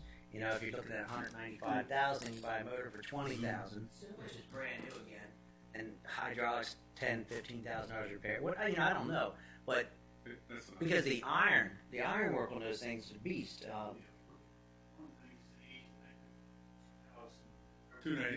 1998. 1998. Yes, so 20 years. Right. It's really shaking, falling apart. I Well, mean, then- it would take a lot of upgrades. When were Could you it be born, done? Wayne? Yes, it could be done, huh? When were you born? 1998. Still going. Yeah. So that's why I'm But I tell you- equipment go. You see I some. had no new replacements though. You see some awful good equipment out there. It's not when you think of that sale, you think right away. You think about junk stuff. This ain't junk. This is fast stuff. I know that. Yeah. Just the fact that you see you got a bar. 204,000. That's right. So you got a replacement. Okay. It wasn't not to exceed. Well, no, we have 200. If we use funds out of this year's contingency fund and say, what's it, 195? If we say around 100,000 Yeah. plus or minus, go get it. So you want me to take it out of the budget request? Now, understand that we're going to spend FY18. June something. Right. I will give you a date. It's in June. I know it's in June, but I don't know the actual date. But I'll find it out. And then I guess then we can turn around and liquidate the other one for whatever we can get for it too. Or do you want to keep it for spare? Less than that, fine, but Yeah, but sure. not to exceed. Not to exceed that, but I, We will, but not. I'd be curious if we're talking about $100,000. Is there any other equipment that may fall out of the budget that would take priority over that one, or would that be the number one priority? I would ask that you evaluate that before you make any firm decisions. You know, the two things, high cost ticket items are the flatbed, steak truck. On the screen? Slide your chair back. Sorry. I don't remember if they have steak trucks up there. they got all kinds. But I wouldn't bet. I mean, there's no doubt in my mind you'd find a front wheel loader, but I don't know about a steak body truck with a lift gate and all that. Yeah. I mean, there's others. I'm looking down even at roads. We've got a dump truck. We've got a bucket truck. We've got, well, that's, I was going to say standard cab dump truck. It already got whacked. So of the two, which would be the greatest priority? Wheel loader.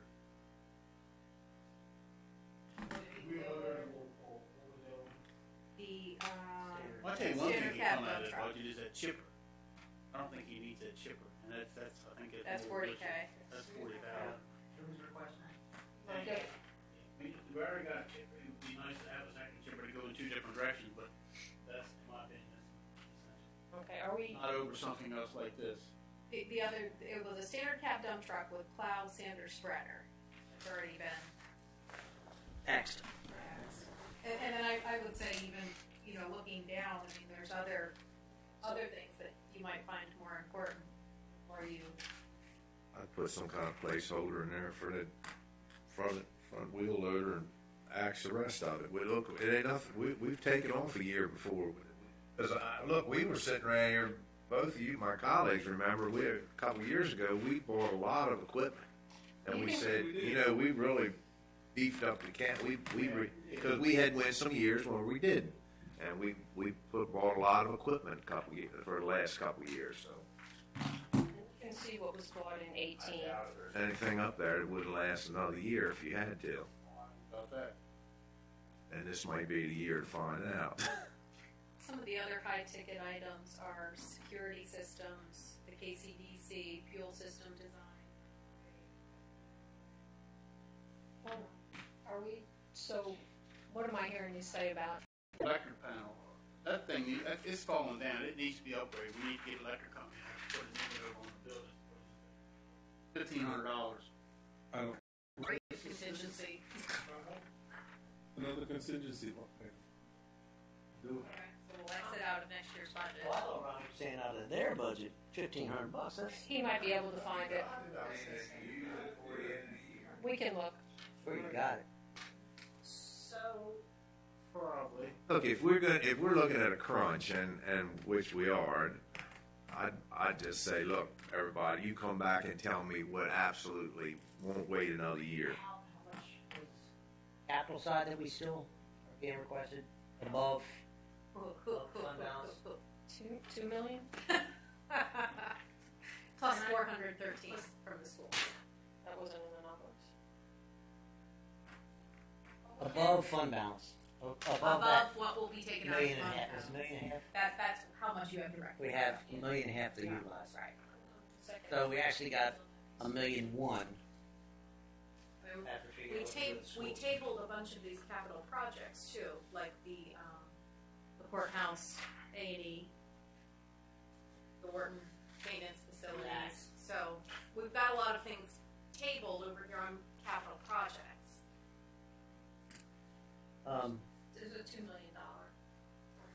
The larger numbers sit in the capital project shelves. So you still got them in there. You haven't backed them out yet. These are tabled, so yes, they're still in there. And basically, we said to leave them in. You want to start there? Capital projects first, or do you want to walk through the capital? Well, this next 25 minutes, why not? So we have a little bit more information and hence, Projects? yeah, Mr. Okay. Morris's attendance, because I thought he could help facilitate these conversations. So, Jim did meet, as you requested, with the judges over at the courthouse. And if you remember, as a recap, that's 3/4 of the A&E, the other quarter falling in FY20 plus the. But I thought the judge had a alternative plan. He did. Well, yes, and they followed up with a letter, which is, it's in the packet. He went from, he still wants those renovations. Now he's going back to where he wants the whole. The problem is it's not just space, and that's where they were struggling with, they've got some space issues over there, but it's the mechanics in the building that are really driving this. From a space perspective, they could probably make it work with some Band-Aids and, cosmetics and lipstick, but But there's some mechanical issues. the electric completely has, the plumbing, there's asbestos throughout the building, the heating and AC. That especially before the heat's in the floor, and you got the tire floor to get that out, plus. Even the floor tiles have And the asbestos. floor tiles have asbestos in it, so to relocate those people while the renovations are going on is part of the issue. Okay, but again, back to point A, B, C, D, E. Yes. If you don't disturb none of that, those things are not a problem. Now, electrical. What is the problem with electrical to make it deemed necessary, since it wasn't necessary last year? There's a lot of code violations over there. There's a lot of code violations with the stairs, with the elevator, a lot of it as far as code. I mean, look at that report, there's a lot of issues just with the code, not just the space. Because code has changed? Or we built it wrong? We've been out of compliance for a while, and it's just gonna take a. Must be talking about the courthouse. It has some major issues with that. It comes down to a situation. What's it going to cost, because this thing broke out here, what's it going to cost to renovate the courthouse without the building? What's the cost of the building that you want to add, and what's the cost of renovating the courthouse? Part of all those costs would be uncovered in the A&E part of it, so you can really start thinking through So you got to spend $750,000 just to find out No, how not much. necessarily. Okay, then I don't want to spend $750,000 yet. I want to know preliminary what's the Lots of difference. goals. You'd go through the whole A&E process to call the consultant in here and say, cost out X, Y, and Z. We need a rough estimate. New construction is new construction. Right. If you know that you're building a 4,000, 5,000 square foot building, how big is that thing going to be? The addition. I don't think it's quite that big.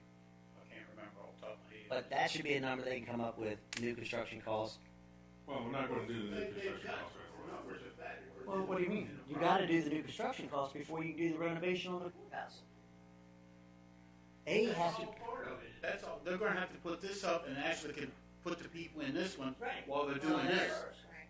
But to do that renovation without that up, you can't do it because Okay. you're going to displace all those people. What? Okay. What if somebody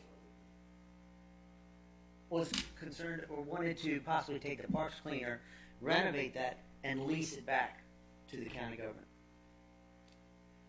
I think they have an issue besides just the space there. I think there's a plume underneath that that's. So they haven't got that freed from the. I don't know if they have got it freed 100%. And that that's a pig in a poke. I don't think you want to. Not MDE, but EPA. Well, I know. Well, part of the contingency on the contract as it stands now is that MD has to release it in order for the purchase to happen. But I'm saying if that purchase happened and those individuals wanted to fix it up, whatever, and then lease it back for district court, move them out of there, so then that new section don't have to happen. So it'd be a lease situation instead of building a $7 million building or a $6 million building, and then start your renovations. That wasn't part of the review, so I can't sit here and. Oh, I know. answer that. This is all coming in. Well, the it's last couple of days. going to have to be. It's going to have to be. If that's what you're asking, it's going to have to be looked at, and then there's going to be a cost for that to be looked at. To look at that. I mean, there's starting to add costs on here that we got an idea of what it is. You were looking at a lease, that is a recurring cost for a very, very long time. So is $6 or $7 million over the 40 years. But district court pays its own. $110,000 a year. Yeah, right. They pay the county. We So don't know how much. if they're then leasing Well, maybe from that needs to private be negotiated entity, again to some. I'm just saying all these things have to be thought about before we spend $12 or $13 million. and that lease comes up in FY. And to spend $750,000 just to come up with that concept really irritates me. That's a shitload of money. So It is. is it There's even a big building over there too. It's got a lot of problems. I mean, that's. is it even an option that who's ever buying that would lease it to the county? Is that Yes. something they'd consider? Okay. That question's been asked. Or to the state because district court. Yeah, would maybe. say. You want me to have a consultant look at that, take that into consideration, look at it, and give us a price to look at that? $750,000, or are you talking about? Well, But when- there's no sense changing the consultant's name. Well, I'm not saying change consultant. So you want us to spend the $750,000 regardless of what our future holds? Here's a question. I think that's When going will to be that the sale? hidden game. When will that sale be complete, where we could even look at that as a viable option? Any idea? They're waiting apparently for MDE to give them the final. This next fiscal year? Can you imagine? No matter who pays for it, it's still taxpayer money. And I really, looking at a courthouse building long term, I just don't see it as a lease. One concern I think everybody has expressed is whoever buys that building for whatever purpose, 14 police parking spots go with that building. So we already have a tight parking situation over there, even though we've had free reign for the past number of years. That is going to be a challenge. And they turn around the concept of restaurant moving in there, Yes. which changes that whole section. I mean, there's just a lot of. I'm just saying A lot of unknowns. it should be part of the process of it. But I don't want to spend the $750,000 to come up with. Well, that wouldn't all happen, I don't think, in this year. I don't think they would complete that 750 this year. Right now we But have that's the number that's sitting out there. Right now, we have 750 in FY19 and 250 in FY20 for A&E, for a combined total of $1 million. And I don't think I told you this or not, but I did look into Farmers Home on this, and they have a capital program that if you do the PER, which that would be done, that PER has pretty much been done from the original report, feasibility study. This would be moving forth with the design so they can review it. But they've already said that they would be able to fund this with no problem. But you don't have to commit to that 13 million for 5 years. You can get the study done and say, okay, but you got 5 years to make a commitment on that 13 million or whatever that number is that turns out. That's one way of looking at it from Farmers Home side. Which is, I mean, when you start talking about the courthouse and the upcoming schools and public safety, that's why I caution against You're talking discounting bond market. I'm not saying that we will, but I'm not saying that we should discount it at this point in time. Because you're talking 22 to 25 million dollars in 5 years in debt. But that, you know, and I understand where you're coming from, Billy, but, you know, although Kent County is small, they're facing the same issues as Queen Anne's, as Anne Arundel, all the rest of these counties on a smaller scale, smaller dollar scale too. But there are things that have to be done if you're going to keep the buildings in tip-top shape or keep them, bring them up to code. That courthouse, look how old it is. And if you walk through it, there's a lot of issues that are happening with that. Some of them are the personnel bringing up issues.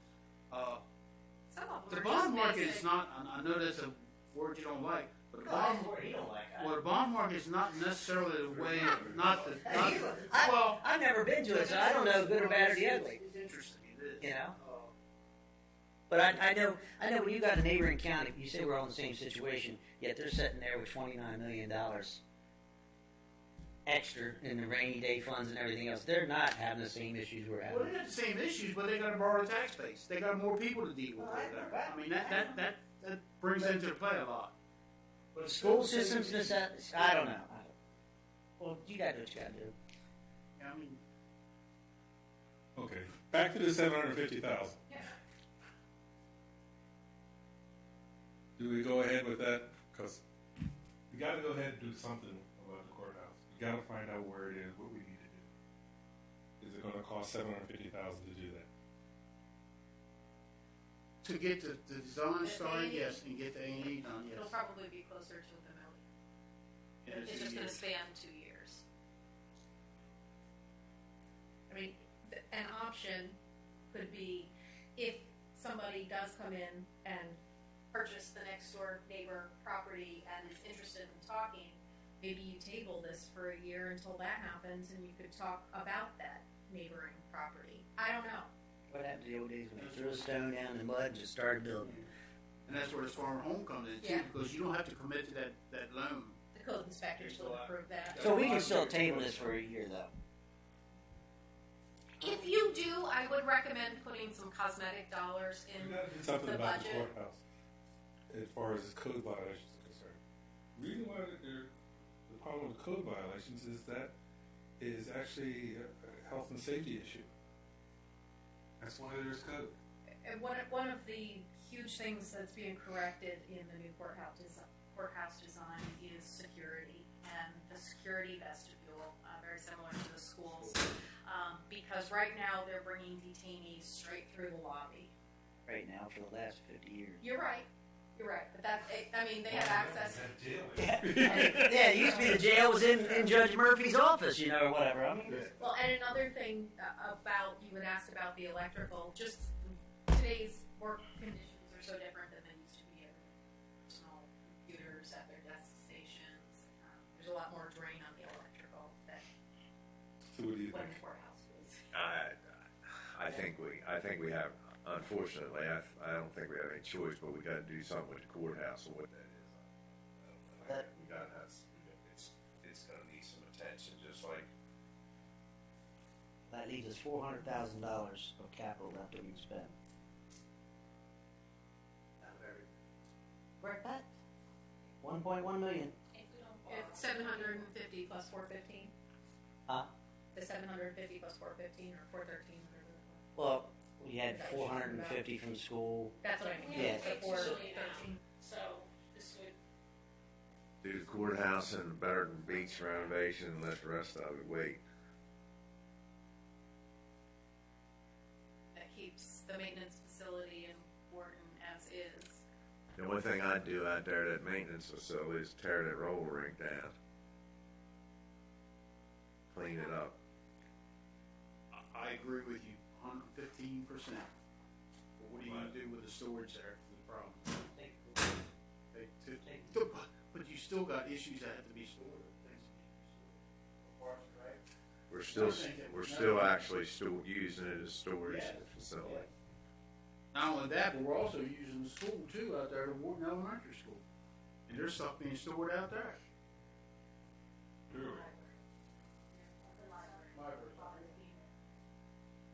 I mean, there's Oh, okay.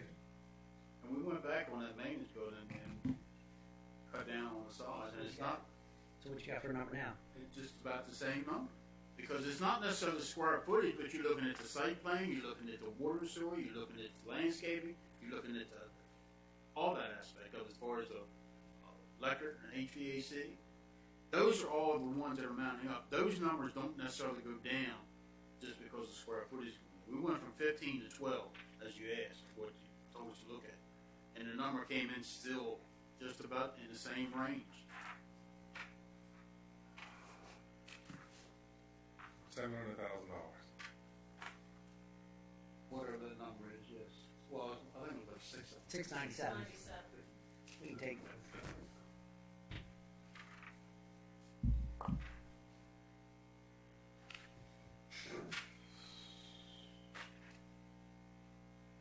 Slide you keep referencing, right? Let it sit there. We can. I mean, I don't know how bad it is up there. Better than Deeds. Yeah, I mean, we painted and cleaned them up a couple years ago. Right. It's just small. Oh, yeah. I mean, it's just small. That's the main thing there. So we can get by another year there. Probably another coat of paint, sure. Another coat of paint. I mean, that's what's holding it together. Will they get through the next storm, We'll huh? get through another year with it, that's for sure. Leave it all. Can Leave it all. we can handle the maintenance facility for another year? Storage? I would encourage you to pop into our existing, just pop in. and see Oh, I've what's- been in there. Okay. Yeah, If It's you haven't impressive. been in lately, It's I would impressive. Hard on I looked in, that was it. That's about it, good. Look at Don't that. walk in. I'd read. That place needs to be razzed. I'd spend money there, but I think, I don't know why it's costing $700,000. Can, Be done as far as design, as far as the permitting, as far as if we do A&E for upgrading the courthouse building, not building another lean-to annex to it. just upgrading the existing space. Yes. The difficult part would be upgrading while people are in there, Where? the courthouse.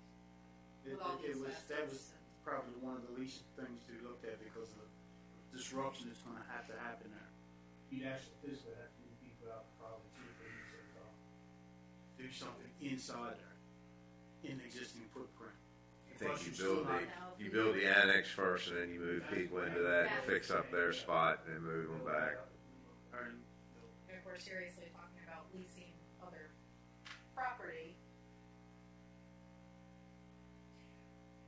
I'm going back to that maintenance building. Wait, because he definitely needs something there. But the last time we talked, it don't need to be the square footage what they were talking, because they took the combination of the old roller rink and the maintenance building and added it together and said, this is what we need to replace it. And I don't think you need that much storage space. But my question is, what are you going into so much detail about a study on it or the planning side of it? When you're talking the structure that's there now, the green building, and you take 12,000 square foot and you put a giant Morton up, and you take 4,000 square foot of that and you put a divider wall, them guys are working out of probably What are 1,000, they working out of 1,500 now? square feet now as far as their shop. last night, probably about 800, I'd say. In their shop. So let's So say that's the we, only part that needs to be heated. right. depends on what you're storing. Depends on what you're storing there. The stuff that goes in there actually should be environmentally controlled. Not Depends. necessarily to 70 degrees, but it needs to be environmentally controlled. For example, the mats they use in wrestling at the arena, store those in a non-climate controlled facility, or they'll get moldy, and that has happened. So are we still heating the roller? I don't think so. No, That's where they've been storing. no, No. Where they store them now? within the community center. The tumbling mats and. All that stuff's still They stored. can't store that in the arena anymore. Okay, because so it's not so we put 800 square foot on the back side of the rec center for that storage. Heat 800 square feet for them to stack their mats and all their portions over there. And then, but I don't see where a daggone building should cost $700,000. No matter what kind of study. If you got 4,000 square feet that's totally heated, floor heated, HVAC system, and you have the other half that, you insulate the walls and you do whatever you got to do there. I mean, You know, we looked at the 15,000. You asked us to look at something different. We went back and looked at 12,000. We give the guy the best information we could give him as far as the size, as far as the location, as far as a sketch, if you will. And this is the numbers they came back with. Now, obviously, they're probably budget numbers and they're probably high. I agree with that. But, until we come up with a plan of knowing, okay, we're going to put 12,000 here, 4,000 here, and 8,000 here, or whatever that number works out, and what we're going to put in there. It's hard to get a We really price. can't come up with a price that's going to be outside of a budget number. I mean, it may end up being 500,000. I don't know, but until we can come up with a plan that says here's what it is, but the landscaping, all that is still going to have to be done, regardless of whether you put 12 or 15,000 on it. Well, we got a box full of trees right out there. I would just say, I don't see why government has to be overkill with this horses. Why can't you go? There's farmers We all got a through. General Steel building, barn. There's farmers Yes. throughout the entire community that have heated garages and everything. There ain't no way a farmer spending $500,000 on a building to park a tractor in and work on it. I'm telling you that right now. And that mean for the tractor, they might. You're right, but they're not paying for a Morton building built. Well, we priced Morton. Went back and priced another building. I can't remember the name of that building now. Both those buildings, in the 15 and 12, and they both of them come back within about $100,000 difference there. Just Again, hard so to- we can come up with a plan and say, okay, here's what we want, and they can say, okay, here's this for much per square foot for this. I can't give you other than a budgetary number. we give you 2 weeks to come up with a plan. But I gotta pay somebody to come up with that plan. How much money you need for that? Okay. Really? I mean, Contingency. I'll give you a sharp pencil. No, I mean, is it in a? Is that? It's gonna take more than 2 weeks because you gotta come up with a design, you gotta come up with a sketch plan, and plus it's gonna have to make sure it goes through planning and You don't zoning. have to do that with a prefab building. And that's where we went. That was where we decided, okay, we're going with a prefab building. This is the cheapest thing we think is out there, and probably it's a good building too. These are the numbers we're coming back with. That's so crazy. I can't disagree with that, but Can it be smaller? Is 12,000, 12, could it be 8? no, How big is the maintenance building now? We got- 4,000 square feet. probably not much bigger. And that roller rink is full. Of junk. Well, it is, but it's still full. We need to. And you don't think it's going to fill up again? Take one Yard off. sale. Yeah. Yeah. Free. No, it needs to go to the dump. It don't need to go. Well, that's what I said. Take it to the dump. But then you still got the other stuff to work on. One of the things that wasn't even talked about in this is That makes it 6,000 feet. maintenance crew. Bob's crew, the stuff we got stored in this building, and that building, and this building. Stuff sitting around everywhere. And you deal with 6,000 square feet? It's a negotiation. Poker game. It's an auction. Sure, we can deal with 6,000, but we're going to be back asking for more. I can tell you that. The storage area out there is it's unbelievable, but you need it.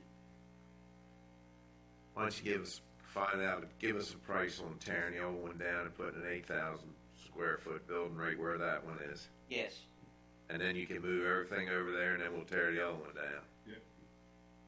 Or And keep your design to a minimum. Square, rectangle, high enough, 2 big doors to go up, drive your equipment in, heated floor maybe, Either Eight? floor. Well, it's good for them. They're laying on their back changing oil. Or a lift, I don't know. We'll give them blankets. Yeah. You starting to add stuff to it, just cost, price increases. So, Okay? 8,000 square feet.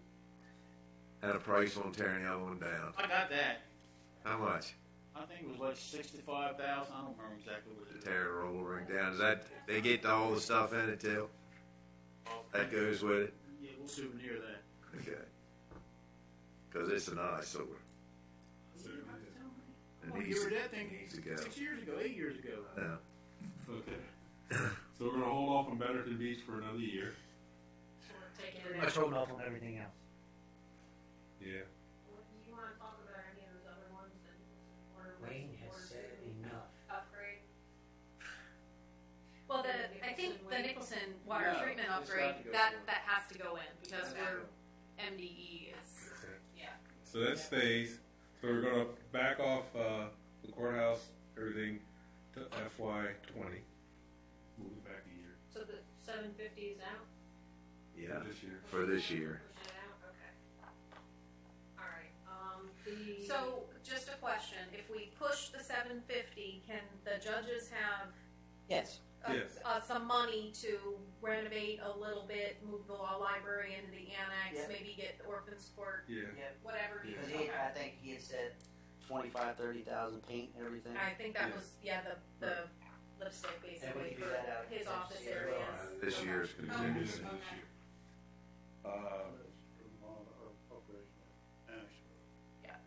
Now, Nicholson we have to do because of the consent. What do you mean upgrade the annex building?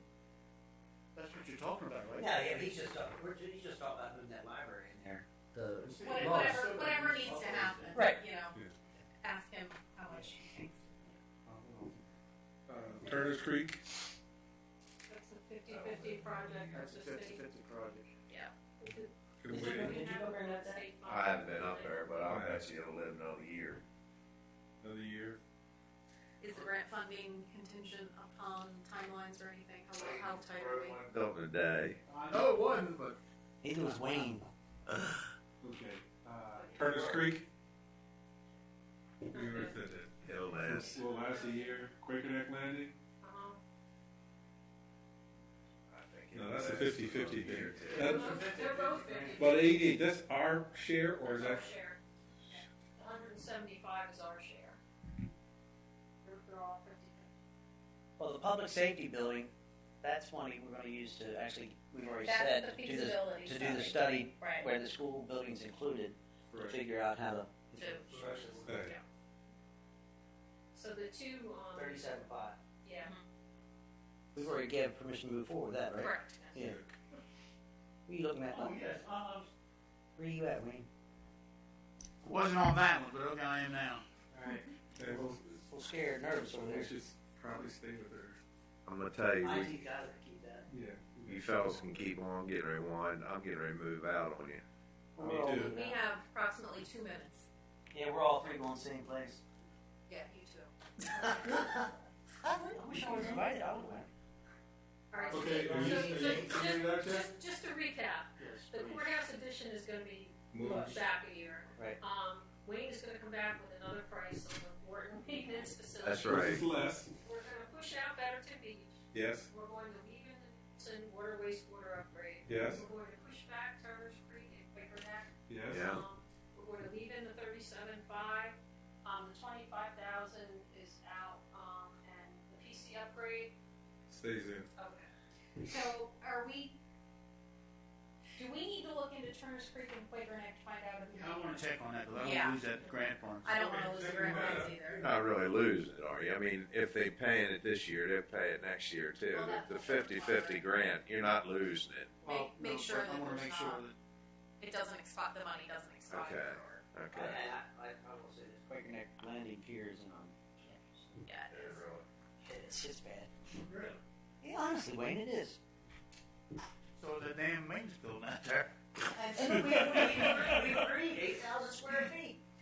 So And I Never have to put- say, that maintenance building should be high on the list, because that is, Oh, those yeah. work We just put it- conditions we just are- put it- I- we just put it right on top. We just reduced the square We footage totally reality. designed something under $125,000. Yeah.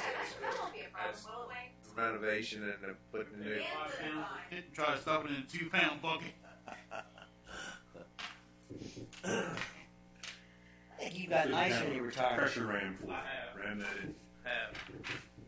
What'd you say? Pressure ram, that's what you.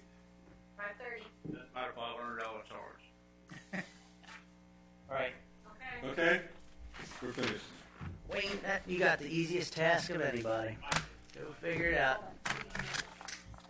See you, Bobby. Everywhere that you need to initial and sign where you need to sign. So, If you are This first one is